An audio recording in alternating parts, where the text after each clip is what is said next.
નમસ્તે વિદ્યાર્થી મિત્રો, લાસ્ટ લેક્ચરમાં આપણે મૂડી અને ઉપાડના વ્યવહારોનો અભ્યાસ કર્યો હતો. ખાસ કરીને આપણે હવે વ્યક્તિ ખાતાને લગતા વ્યવહારોનો અભ્યાસ કરીએ છીએ. તેમાં મૂડી અને ઉપાડના વ્યવહારો જોયા. ત્યારબાદ આપણે હવે બેંક, લોન અને દેવા લેણાના વ્યવહારોનો અભ્યાસ કરવાનો છે. આ બધા ખાસ કરીને વ્યક્તિ ખાતાને લગતા વ્યવહારો છે. આપણે સૌપ્રથમ બેંક સાથેના વ્યવહારો જોઈએ.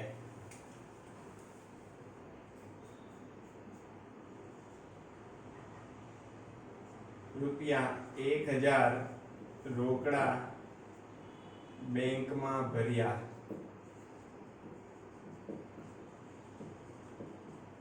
રૂપિયા 1000 રોકડા બેંકમાં ભર્યા.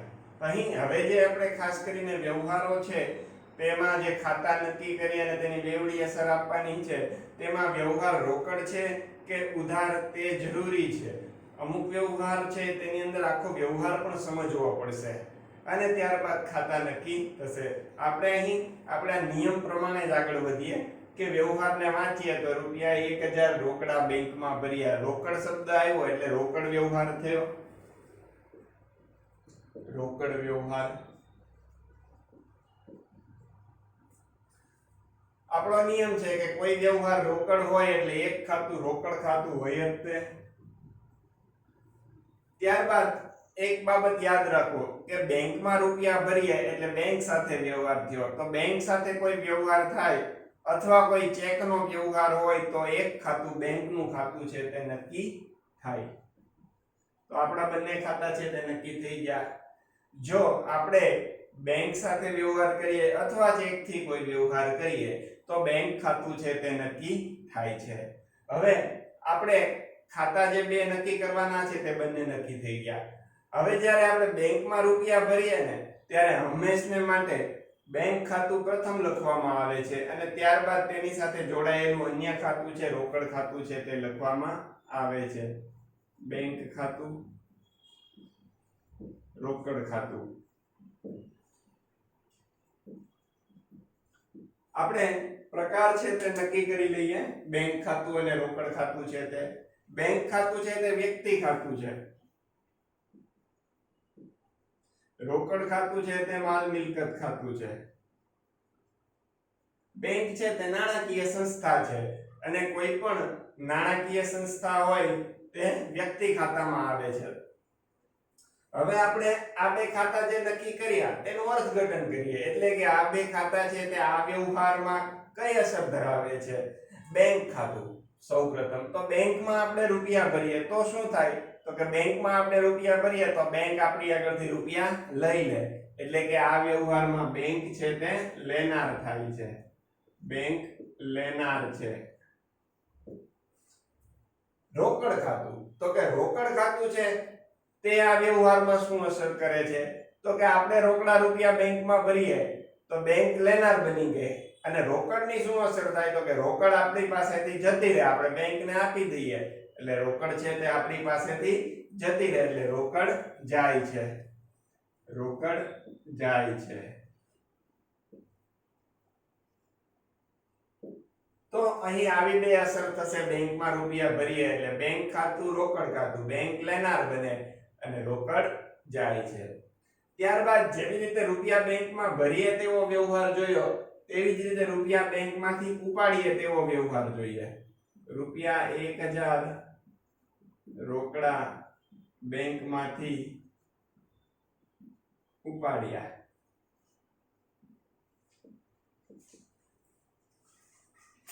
આપણા નિયમ પ્રમાણે રોકડ શબ્દ આવ્યો છે.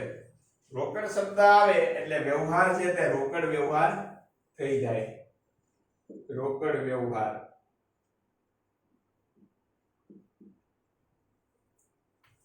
રોકડ શબ્દ આવે એટલે નિયમ છે કે કોઈ પણ વ્યવહારમાં રોકડ શબ્દ આવે એટલે તે રોકડ વ્યવહાર થઈ જાય. રોકડ વ્યવહાર છે એટલે એક ખાતું રોકડ ખાતું હોય જ તે. રોકડ ખાતું. અને હમણાં જ આપણે જોયું કે બેંક સાથે કોઈ પણ વ્યવહાર થાય એટલે બીજું બેંક ખાતું હોય. બેંક ખાતું. તો આપણે જે બે ખાતા નક્કી કર્યા, જે જોઈએ તે નક્કી થઈ ગયા, રોકડ ખાતું અને બેંક ખાતું. પણ અહીં આપણે રોકડા રૂપિયા બેંકમાંથી ઉપાડીએ છીએ, બેંકમાંથી રોકડા રૂપિયા ઉપાડીએ તો પહેલા રોકડ ખાતું લખાય અને ત્યારબાદ બેંક ખાતું લખાય, એટલે કે બેંક ખાતું છે તે છેલ્લે લખાય અને એની સાથે જે જોડાયેલું હોય તે પહેલા લખવામાં આવે છે. રોકડ ખાતું, બેંક ખાતું.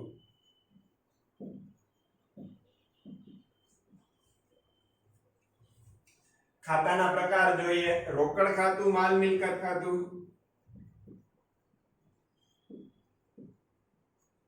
બેંક ખાતું છે તે વ્યક્તિ ખાતું. આ જે બંને ખાતા નક્કી થયા તેની આ વ્યવહારમાં શું અસર થાય છે તે તપાસીએ. તો કે આપણે રોકડા રૂપિયા બેંકમાંથી ઉપાડ્યા, બેંકમાંથી રોકડા રૂપિયા ઉપાડીએ તો રોકડ શું થાય? આપણી પાસે આવે, એટલે અહીં રોકડ આવે છે. રોકડ આવે છે.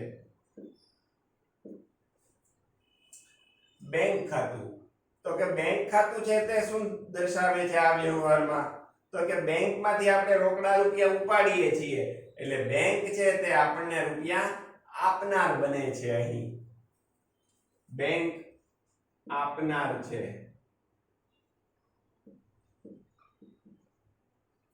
બેંકમાંથી રૂપિયા આપણે ઉપાડીએ એટલે બેંક છે તે આપણને રૂપિયા આપનાર બને છે અને રોકડ છે તે આપણી પાસે આવે છે. તો આ વ્યવહારમાં રોકડ ખાતું અને બેંક ખાતું છે તેની આ રીતે અસર થશે. બેંક સાથેના વ્યવહારો જોયા, હવે લોનના વ્યવહારો જોઈએ. લોનના વ્યવહારો સામાન્ય રીતે એક યાદ રાખવાનો છે તેના માટેનો નિયમ લોનના વ્યવહારો, કે લોનના વ્યવહારો હંમેશા રોકડ સ્વરૂપે હોય. તેથી તેની અંદર રોકડ શબ્દ આવે કે ન આવે, લોનનો વ્યવહાર રોકડ વ્યવહાર જ હોય. તેથી તેની અંદર રોકડ ખાતું કે બેંક ખાતું સંકળાયેલું હોય છે. મુખ્યત્વે લોનના વ્યવહારોમાં રોકડ ખાતું જ સંકળાયેલું હોય છે, પણ ચેકથી લોન લઈએ અથવા આપીએ તો બેંક ખાતું છે તે આવી શકે છે. પરંતુ તમારે અત્યારે લોનના વ્યવહારોમાં રોકડ સ્વરૂપે છે એટલે રોકડ ખાતું જ એક ખાતું સંકળાયેલું હશે. કેમ કે લોનના વ્યવહારો છે તે રોકડ સ્વરૂપે જ હોય છે. તેની અંદર રોકડેથી લોન લીધી કે આપી કે તે બાબતોનો ઉલ્લેખ કરવો જરૂરી નથી, કેમ કે લોનના વ્યવહારો રોકડ સ્વરૂપે જ હોય છે. લોન પોતે જ રોકડ સ્વરૂપે હોય છે. તેથી લોનના વ્યવહારોની અંદર એક ખાતું છે તે રોકડ ખાતું છે તે સંકળાયેલું હોય જ છે. તેથી તેની અંદર વ્યવહાર રોકડ છે કે ઉધાર તે નક્કી કરવું જરૂરી નથી. આપણે જોઈએ લોનના વ્યવહારો. રૂપિયા 10,000 ની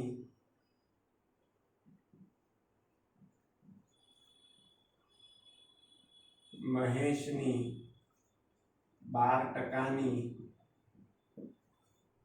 લોન લીધી. રૂપિયા 10,000 ની મહેશની 12% લોન લીધી. આપણે હમણાં જ જોયું કે લોનના વ્યવહારો હંમેશા રોકડ સ્વરૂપે હોય છે. તેથી લોનના વ્યવહારોની અંદર રોકડ વ્યવહાર છે કે ઉધાર તે નક્કી કરવાની જરૂર નથી. એટલે લોનના વ્યવહારો રોકડ જ હોય છે. તેથી તેમાં એક ખાતું રોકડ ખાતું સંકળાયેલું હોય છે. એટલે અહીં 10,000 ની લોન મહેશ પાસેથી લીધી તો એક ખાતું છે તે રોકડ ખાતું, અને જ્યારે કોઈ વ્યક્તિ પાસેથી લોન લઈએ તો બીજું ખાતું લીધેલી લોનનું ખાતું હોય છે. જેની આગળથી આપણે લોન લીધી હોય તો બીજું ખાતું લીધેલી લોનનું થાય છે. તો અહીં મહેશ પાસેથી લોન લીધી છે તેથી બીજું ખાતું છે તે મહેશની લીધેલી લોનનું ખાતું અથવા તો લીધેલી લોનનું ખાતું છે તે નક્કી થશે. મહેશની લોનનું ખાતું. અહીં બંને ખાતા છે તે નક્કી થઈ ગયા, રોકડ ખાતું અને મહેશની લોનનું ખાતું. જ્યારે લોન લઈએ કોઈ પણ વ્યક્તિ પાસેથી ત્યારે રોકડ ખાતું છે તે પ્રથમ લખાય છે અને લીધેલી લોનનું ખાતું છે તે પછી લખવામાં આવે છે, એટલે કે છેલ્લે લખવામાં આવે છે. રોકડ ખાતું, મહેશની લીધેલી લોનનું ખાતું. ખાસ ધ્યાન રાખવાનું કે જ્યારે કોઈ પણ વ્યક્તિ પાસેથી લોન લઈએ ત્યારે લોન રોકડ સ્વરૂપે હોય છે. તેથી એક રોકડ ખાતું હોય છે અને બીજું લોન લઈએ એટલે બીજું જેની આગળથી લોન લીધી હોય તેનું ખાતું થાય, એટલે કે જે વ્યક્તિનું ખાતું નથી થતું પરંતુ લીધેલી લોનનું ખાતું થાય છે. અહીં મહેશ પાસેથી લોન લીધી તો મહેશની લીધેલી લોનનું ખાતું, મહેશનું ખાતું અને લીધેલી લોનનું ખાતું છે તે બે અલગ અલગ બાબત છે. અહીં મહેશનું ખાતું નક્કી નથી થતું પરંતુ મહેશ પાસેથી લીધેલી લોનનું ખાતું નક્કી થાય છે. જ્યારે કોઈ પણ સમયે લોન લઈએ ત્યારે લીધેલી લોનનું ખાતું નક્કી થાય છે. વ્યક્તિનું નામ આપ્યું હોય તો વ્યક્તિનું લખવાનું, મહેશની લીધેલી લોનનું ખાતું. બેંકમાંથી લોન લીધી હોય તો બેંકની લોનનું, બેંક લોનનું ખાતું નક્કી થાય. જેની પાસેથી લોન લીધી હોય, ટૂંકમાં લોન લઈએ એટલે લીધેલી લોનનું ખાતું નક્કી થાય છે.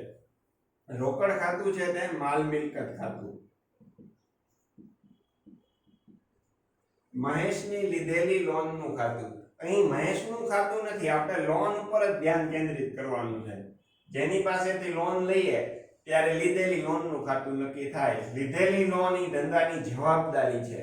લોન કોઈ પાસેથી લઈએ તો લીધેલી લોન એ જવાબદારી છે, તેથી જવાબદારી છે બધી વ્યક્તિ ખાતામાં આવે. તેથી લીધેલી લોનનું ખાતું છે તે વ્યક્તિ ખાતું થશે. હવે લોન લઈએ તો આ બે ખાતા છે તે આ વ્યવહારમાં શું અસર કરે છે? તો કે રોકડ ખાતું. કોઈ આગળથી લોન લઈએ તો રોકડા રૂપિયા આપણી પાસે આવે. લોન રોકડ સ્વરૂપે હોય, લોન લઈએ તો રોકડ આપણી પાસે આવે, રોકડ આવે છે.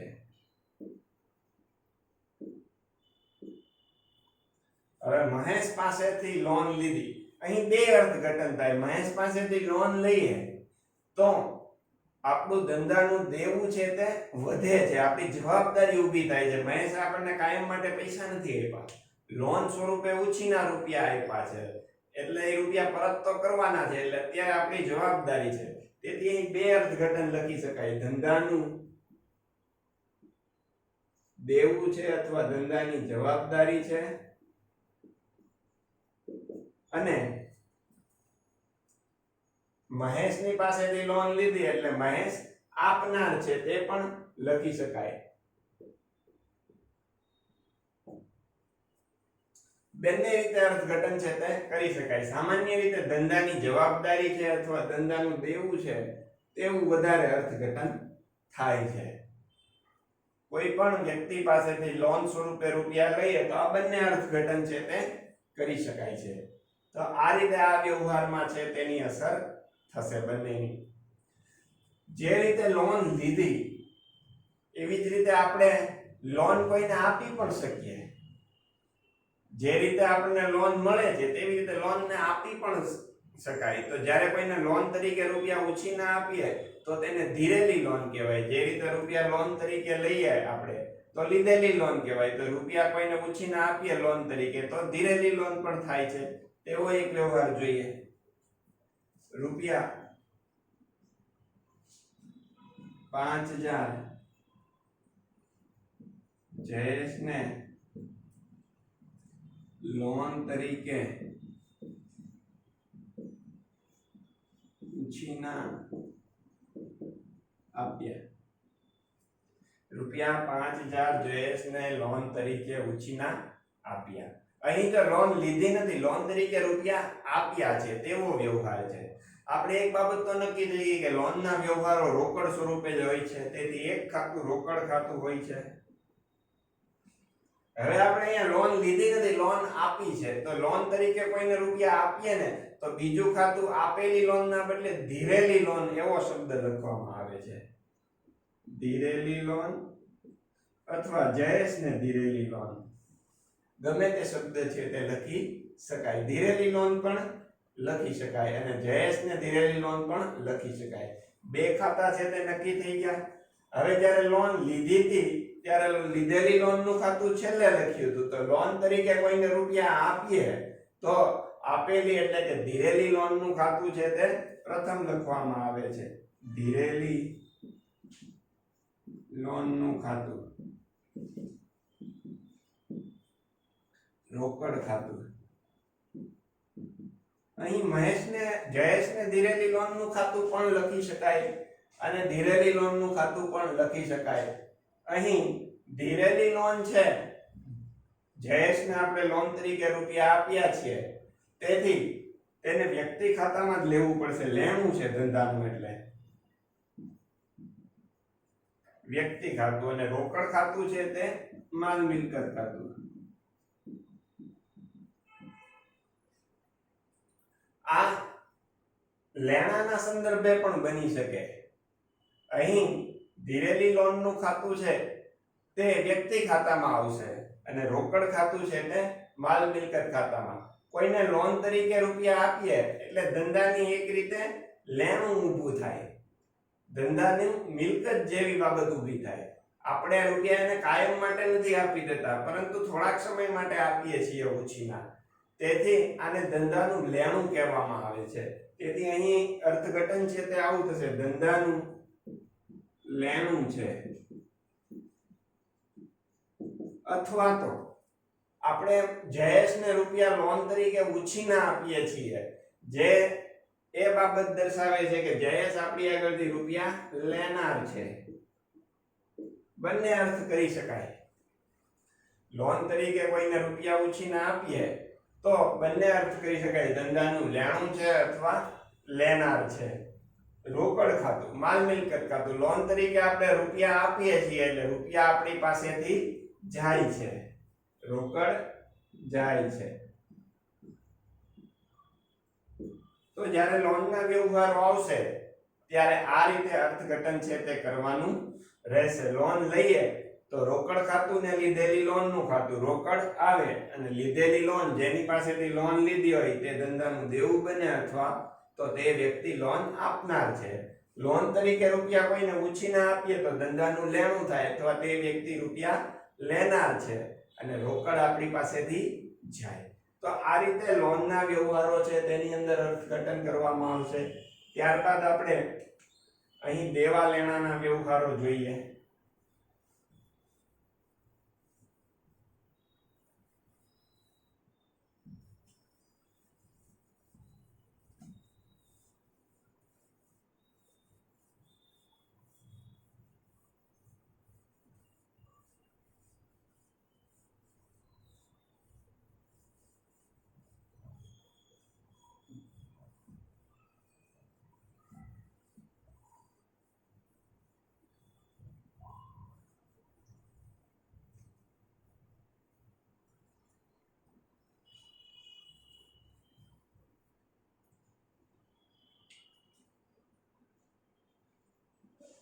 રૂપિયા 5000 મનોજને રોકડા ચૂકવી હિસાબ પૂરો કર્યો.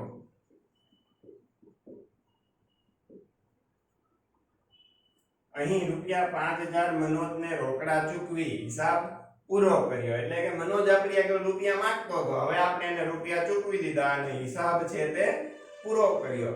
તો કોઈને રૂપિયા ચૂકવીને હિસાબ પૂરો કરીએ એટલે કે આપણે આગળ માંગતા હોય ને એના રૂપિયા આપણે દઈ દઈએ તો આપણે આપણું દેવું ચૂકવી દીધું કહેવાય. એટલે આ દેવાનો વ્યવહાર થયો કહેવાય. અહીં 5000 મનોજને રોકડ ચૂકવી હિસાબ ચૂકતે કર્યો. તો રોકડ શબ્દ છે એટલે એક ખાતું રોકડ ખાતું આવે. બીજું કે મનોજને રૂપિયા ચૂકવીને હિસાબ ચૂકતે કર્યો છે, તેથી બીજું ખાતું છે તે મનોજનું ખાતું આવશે. હવે આપણે કોઈને રૂપિયા ચૂકવીએ અને હિસાબ પૂરો થાય ત્યારે, એટલે કે દેવાનો વ્યવહાર હોય ત્યારે, અથવા તો કોઈને રૂપિયા ચૂકવીએ ત્યારે પહેલું ખાતું છે તે જેને રૂપિયા ચૂકવ્યા હોય તે વ્યક્તિનું લખવામાં આવે છે. મનોજનું ખાતું, રોકડ ખાતું. મનોજનું ખાતું છે તે વ્યક્તિ ખાતું,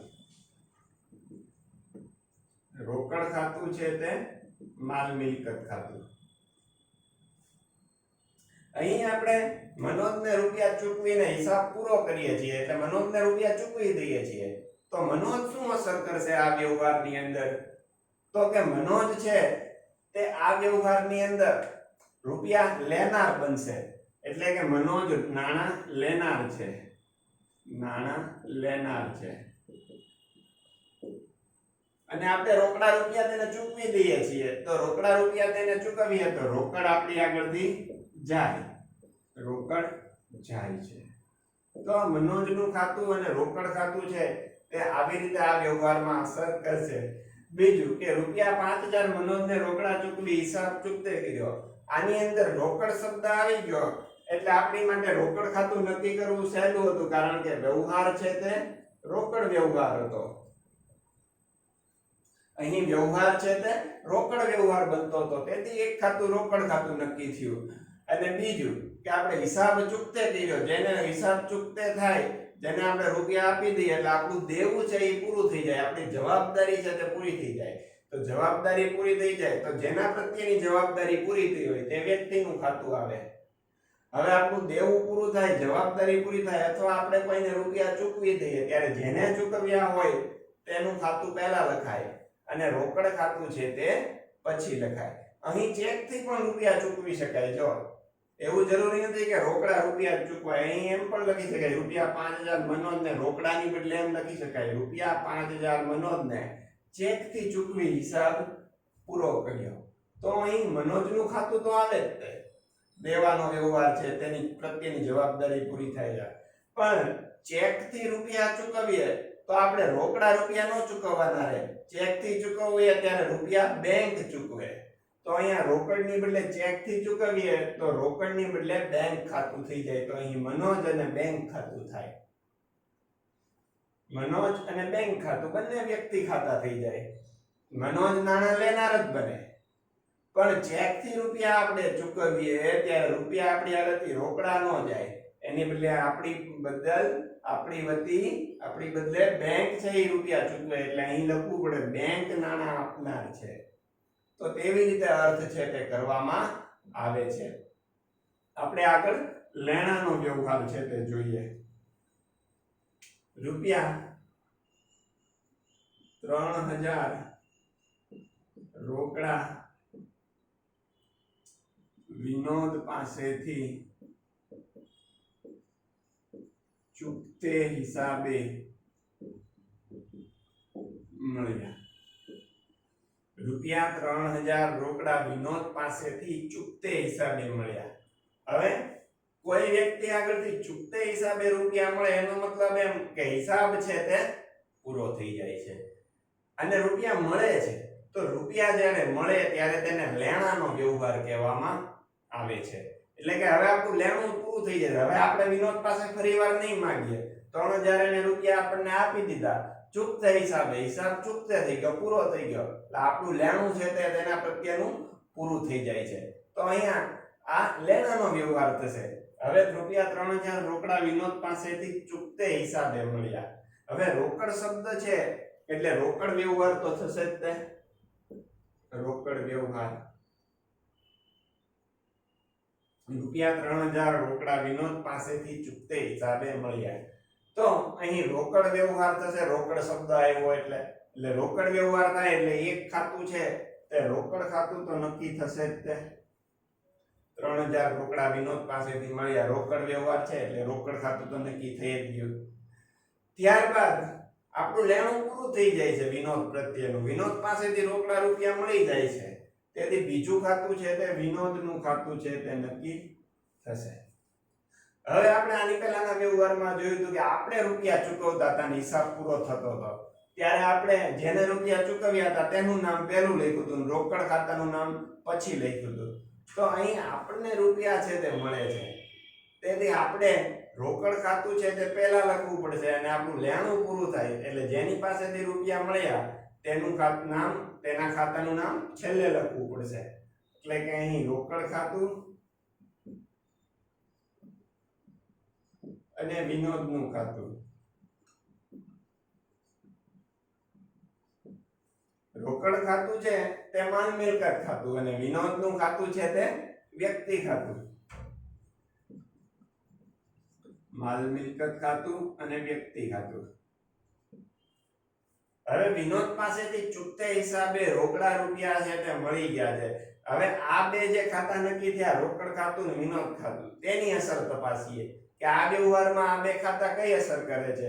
તો કે રોકડા રૂપિયા વિનોદ પાસેથી મળે છે તો રોકડ આપણી પાસે આવે છે કોઈ પણ વ્યક્તિ આપણને રૂપિયા રોકડા આપે તો રોકડ આપણી પાસે આવે એટલે અહીં રોકડ આવે છે હવે વિનોદ પાસેથી રોકડા રૂપિયા આપણને મળ્યા છે તો વિનોદ પાસેથી રોકડા રૂપિયા આપણને મળે તો વિનોદ અહીં આપણને આપનાર છે વિનોદ આપનાર છે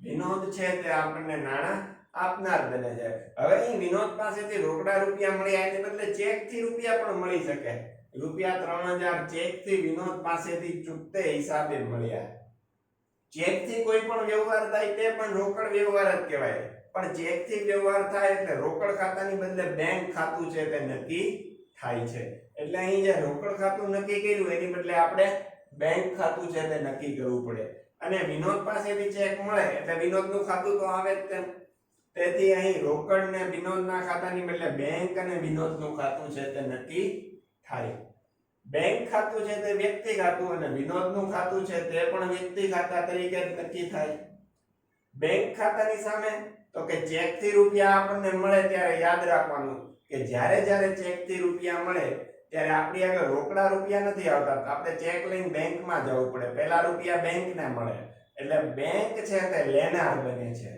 ચેક મળે ત્યારે બેંક ખાતાનો અર્થ બેંક છે તે લેનાર છે તેવો કરવાનો અને વિનોદ પાસેથી ચેક મળ્યો તો વિનોદ છે તે આપનાર છે તે થાય છે તો આ રીતે દેવા અને લેણાના વ્યવહાર જોયા આજે આપણે બેંક લોન દેવા અને લેણા આ પ્રકારના વ્યવહારો છે તેનો અભ્યાસ કર્યો એટલે કે આપણે અત્યાર સુધીના જે અભ્યાસ કર્યો તેની અંદર માલ મિલકતના વ્યવહારો ઉપજ ખર્ચના અને વ્યક્તિ ખાતાના તમામ વ્યવહારો છે તે બાબતોનો અભ્યાસ કર્યો ખાસ કરીને બેવડી અસરનો અભ્યાસ કર્યો હવે આ જ બાબતોનો આગળ અભ્યાસ કરવાનો છે એટલે કે આ જેટલું કરીએ છીએ આ 3 કોલમો 1 2 અને 3 એ તો કરવાની જ છે પણ સાથે સાથે ઉધાર જમાના નિયમોનો ઉપયોગ કરી અને ખાતું ઉધાર કે જમા થાય તે પણ નક્કી કરવાનું છે કયું ખાતું ઉધાર થાય ને કયું ખાતું જમા થાય છે તે આપણે નેક્સ્ટ લેક્ચરમાં છે તે જોઈશું